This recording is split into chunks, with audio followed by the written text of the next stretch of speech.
തൃശ്ശൂരല്ല അതുക്കും മേലെ മറ്റൊരു മണ്ഡലം ബി.ജെ.പിക്ക് ഏറെ വിജയപ്രതീക്ഷ നൽകുന്നു എന്നുള്ളത് തന്നെയാണ് ഇപ്പോൾ വിവിധ സോഴ്സുകളിൽ നിന്നും അറിയാൻ കഴിയുന്നത്. ഏറ്റവും പുതിയ വാർത്തയും ഇതുതന്നെയാണ്.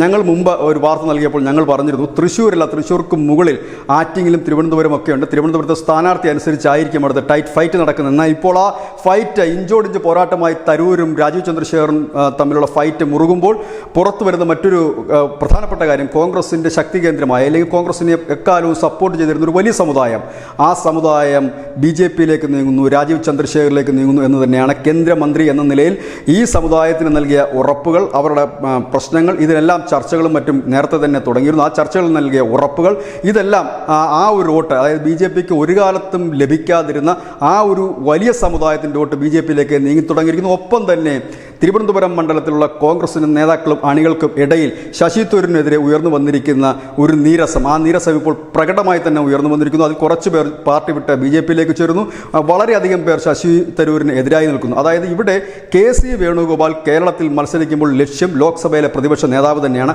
അവിടെ ശശി തരൂരിനെ പോലെ ഒരു വ്യക്തി വന്നാൽ അതൊരു ബുദ്ധിമുട്ടായി മാറും മറ്റു കോൺഗ്രസ് നേതാക്കൾക്കും മറ്റും. മല്ലികാർജ്ജുന ഖാർഗെ മത്സരിക്കാത്തൊരു സാഹചര്യം കൂടിയാണ്.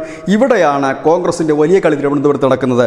ഇങ്ങനെയാണ് എങ്കിൽ തൃശ്ശൂർക്ക് മുമ്പേ ബി.ജെ.പി ജയിക്കുന്ന ഒരു മണ്ഡലമായി തിരുവനന്തപുരം മാറിയേക്കും. News desk, news India Malayalam.